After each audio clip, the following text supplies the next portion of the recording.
Welcome back to Face the Nation. We go now to Congressman Jim Clyburn. He's in Santee, South Carolina. Congressman, good morning. Thanks for being here. We appreciate it. Well, thank you very much for having me. Congressman, you are a longtime confidant of President Biden. When you look at his re-election campaign right now, you're optimistic, I know, but what's your biggest concern? What keeps you up at night politically? Well, the thing that keeps me wide awake are the misinformation efforts that are underway throughout this campaign. I've heard so much from people sharing with me things that just aren't true. So much from people who seem to feel that everything they see or hear via the internet has some substance to them. And so that's the thing that keeps me up, whether or not we're going to have a campaign for the presidency free of all of these interruptions and all of the misinformation. What specifically are you speaking about? Well, we remember what happened up in New Hampshire when people using AI replicated the voice of Joe Biden and put things out over the air that were not true. We've already seen some of that taking place here in South Carolina regarding the Republican primary, inviting Democrats into the primary, saying things over the air that just are not true. So you're worried about how information is received by voters, how they understand this campaign, but what about turnout? You've seen how the Biden administration's support for Israel and its war with Hamas has sparked some protests at events across the country. Are you concerned that Democratic turnout could be soft among some young voters and others because of the Biden administration's position on that issue? Well, I'm concerned about the issue like everybody else is. I'm concerned about what's going on in Russia. And I think that all of that is part and parcel of the same thing. And of course, we're hearing from a lot of people who are concerned about what is happening currently with the leadership in Russia, with what's going on with the Ukraine war, what's going on in Israel with the Gaza Strip. All of these are big concerns that all of us have. But when you have these concerns, you're looking for people who can lead us through this stuff. And nobody is better equipped to do that than Joe Biden. He has the experience, he has the wisdom, he has the demeanor, he has the relationships, he has what it takes to get this country to where it needs to be and to maintain the relationships we need to have with our allies around the world. That you're not going to find on the other side of the aisle. You said he should stay steady with U.S. allies. When it comes to Israel, should he stick with his position on Prime Minister Netanyahu or perhaps rethink that relationship? Well, I'm not too sure that we know exactly what their relationship is with Netanyahu. I've talked to the president about this. And of course, he is not going to be public with everything he says to Netanyahu. But I know this. He feels about the way I feel when it comes to Netanyahu. His leadership has not been good for Israel. We stand firmly with the people of Israel, but I've always had a real problem with Netanyahu, and that continues to be today. You say you have a problem with Netanyahu, the Israeli prime minister, and you say you've spoken to the president privately about this. Does he have a problem with Netanyahu? I've shared with the president what my feelings are about Netanyahu. He is going to develop his own feelings about that. But does he agree or disagree with your assessment, Congressman? Well, he's accepted my assessment. I have not asked him whether or not he agreed with me. In fact, I just let him know. This is the way I feel. I'm not running the country. You do what you feel is in the best interest of the country. You famously told then-candidate Biden in 2020 that he should nominate a black woman to the Supreme Court that helped him get your endorsement, helped win over many black voters. What does President Biden need to do now to make sure black voters come out in the same way they did for him in 2020? Does he need to do anything specifically? And does he need to make a new pledge? And what should that be, if so? He should continue to manage the country the way he's managing it. He made that pledge, and it was a timely pledge because all of us know what the history of the country is. And up to that point, there had been 5 women on the Supreme Court, and not a single time had an African-American woman ever been seriously considered. And so I thought that that's what needed to be done in that particular instance. No, I would say to him, keep doing what you're doing. Congressman, you are running for re-election but leaving the Democratic leadership. You're 83 years old. President Biden is 81. How should he handle the issue in question of age in the coming months? Emphasize your experience, emphasize the wisdom, maintain your connections with folks. I'm on my way to New York this evening. I wish the weather were different up there, but I'm going. I'll be in Pennsylvania real soon, North Carolina, and Georgia, carrying the president's message of experience, of a steady hand, of maintaining our trek toward a more perfect union, doing the things that are necessary to maintain our relationships around the world and move this country forward on behalf of all. I am fond of saying, this is a great country in no need of being made great. We just got to figure out ways to make this country's greatness accessible and affordable for all of our citizens. And Joe Biden is doing that, and we've got to stay focused on that. Congressman Jim Clyburn, thank you. We appreciate it. We'll be right back. For some historical context on this President's Day weekend, we're joined now by Douglas Brinkley. He's a presidential historian and the author of many books, including The Unfinished Presidency. And we're joined by Amie Parnes, a national political reporter. Her latest book, co-authored with John Allen Luckey, chronicles President Biden's 2020 campaign. It's so great to have both of you here. I love reflecting on the presidency, President's Day weekend. And Doug, we'll begin with you. You are close with former President Jimmy Carter. You've written a wonderful book about his unfinished presidency after he left the White House. He's now down in Plains, and it's a year ago today. Former President Carter entered hospice care, and a year later, he is still with us. Tell us about what you know from the Carter family, how he's doing. I know it's a tough year, and what his presidency means. Well, you know, it is tough when you're 99, but Carter has a lot of will.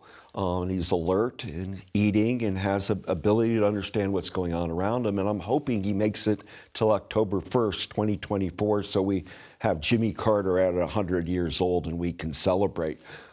He's kind of beat cancer before, but he's focused on eradication of guinea worm disease that used to ravage over 20 African countries, and he knows they're very close to doing away with that horrible disease, and he's been the progenitor of that effort, and he still has a cognizance about that.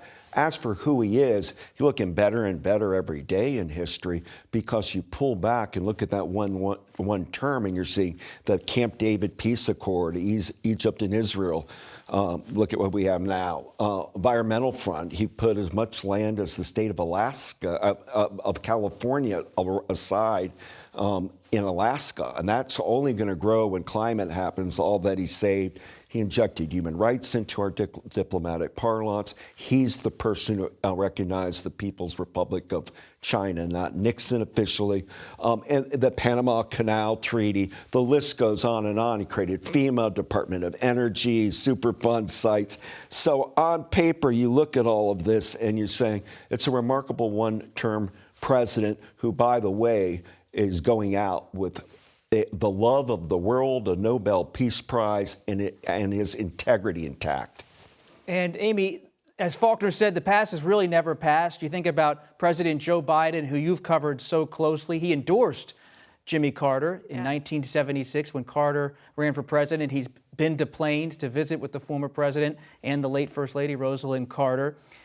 And there was something about Carter always feeling misunderstood by official Washington, and Biden, a longtime insider in Washington, but you still sense from the Biden people these days a sense that he is misunderstood. Yes, and definitely. And when Doug was talking about one term, I think that is a line that is scaring a lot of people inside Biden world right now and scaring a lot of Democrats, because they think that he could possibly go down that Carter path and he could be a one-term president. And that is what is driving the campaign right now and driving the White House to prevent him from becoming that.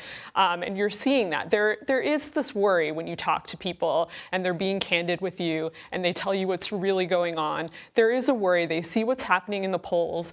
Biden himself is becoming frustrated with what is happening. And you see that they're looking at the polls and saying, okay, what can we do better? How can we communicate our strategy more effectively? Because I think they know when they're being candid with you that they have failed.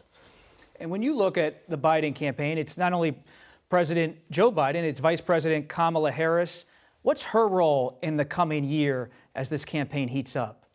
Well, first off, it really looks like it's going to be Biden-Harris, and you're reading all these people thinking Biden's going to drop out, and I don't believe it for a minute. Certainly not until, say, June. I mean, Joe Biden's going to collect all the delegates and own the Democratic Party, and hopefully he'll go on with Kamala Harris. That's their plan.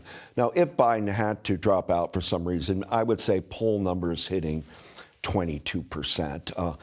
Then they'd have to probably turn to Kamala Harris unless they were going to do something at the convention, like with the Michelle Obama, Admiral McRaven ticket as some sort of vast surprise. But that's pie in the sky. It's very pie in the sky. But I've noticed, Doug, that Jill Biden, the First Lady, has been out front working with the president, urging supporters to rally behind him. Do you believe she's a vital part of this campaign? She is the vital part. Dr. Jill Biden is it.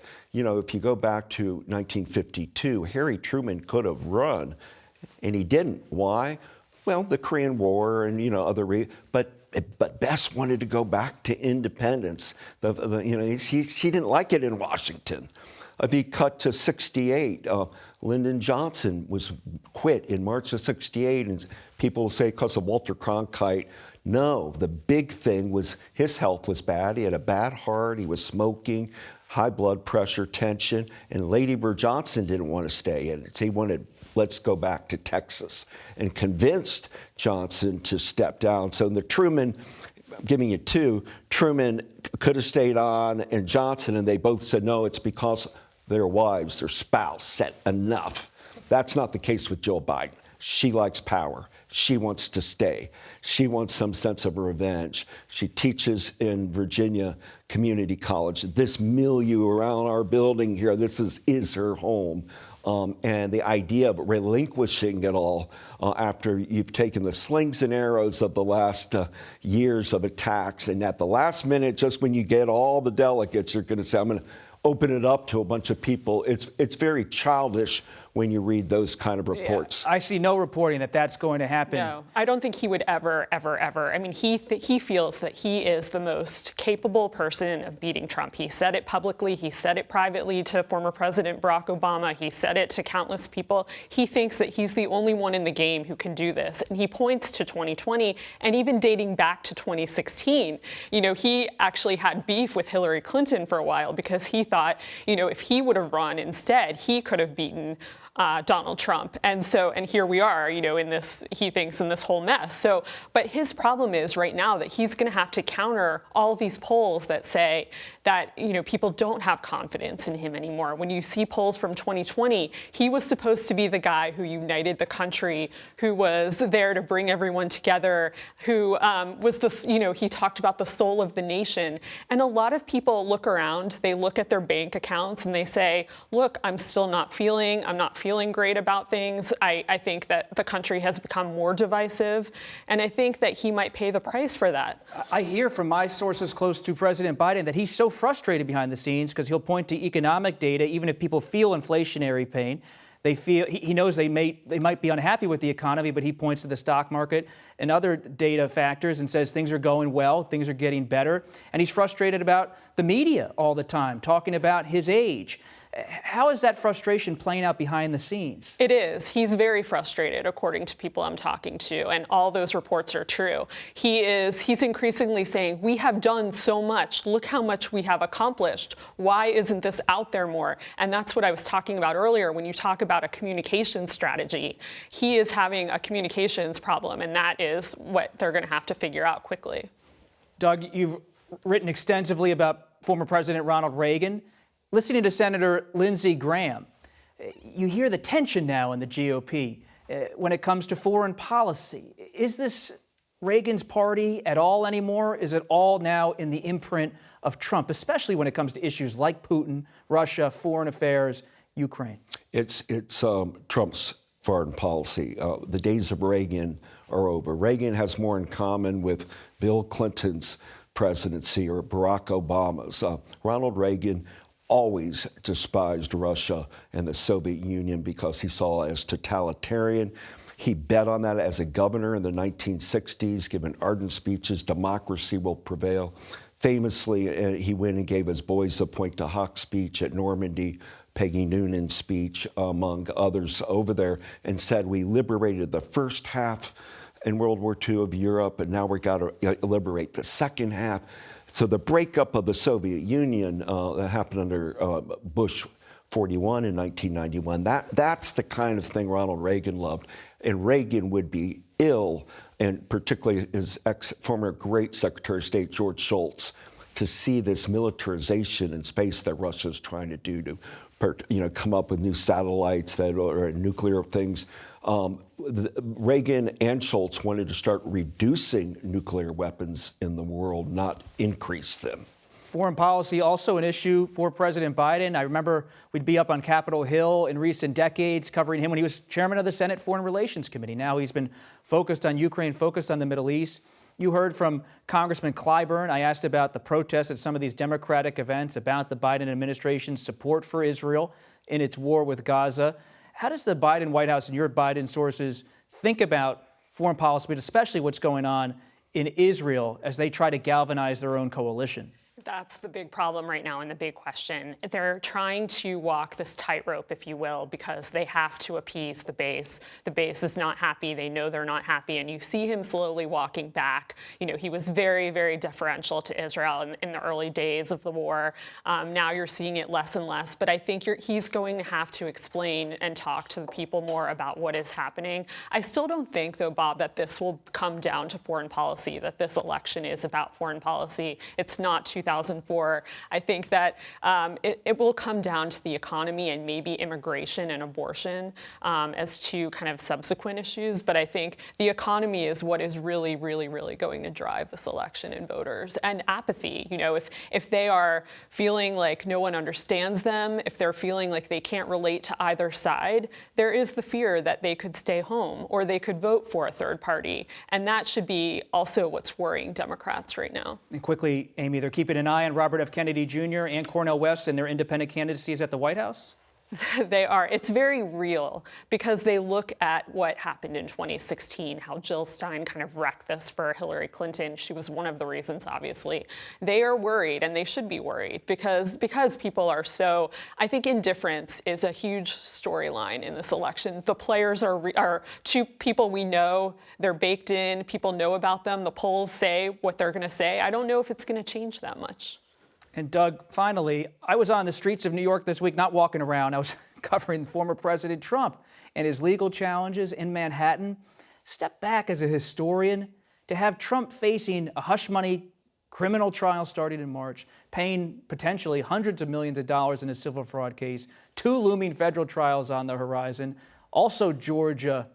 We've never seen anything like this. I know unprecedented seems like we use that word all the time, but really, we have not seen anything. We have not. It makes, Spiro Agnew's little bribery thing look quaint in retrospect. Nixon's guys, Haldeman and Ehrlichman and Dean doing a little jail time over a bungled third-rate burglary look quaint. This is somebody, Donald Trump, who's been a predatory capitalist, getting money from wherever he can and making up products, elevating his own self-worth. So what does it remind one of? Another American tradition, gangsters and cons, in the sense that we elevate them. I mean, you go to Chicago, you don't hear the stories of the great politicians of that era. You hear about Al Capone and Dillinger in the West, Billy the Kid and the like. So he's kind of an outlaw president and ex-president, and our country's a lot in the country like that.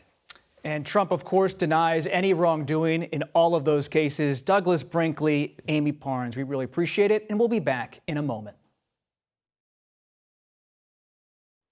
A celebration last week in Kansas City that was meant to mark the Chiefs' win in the Super Bowl took a horrifying turn when a burst of gunfire killed one person and injured nearly 24 others. Our Mark Strassmann has more. Gunshots, panic on parade in Kansas City. A Super Bowl celebration hijacked. Another American moment shattered. I was just crying a lot. Yeah. You had to have been terrified. Yeah, I was terrified. I was traumatized. With today's gun violence, there is no sacred space. Inside this Houston megachurch last Sunday, a woman stormed in firing an AR-15. She was shot and killed by off-duty police officers after a running gun battle. It's scary. It's scary. On average, more than 325 Americans are shot every day. Last year saw 656 mass shootings, defined as 4 or more victims. I've traveled the world and felt a lot safer there than I did in my own city. We're twitchy. Bullet by bullet, gun violence grafts onto everyday stresses. People are experiencing vicarious trauma.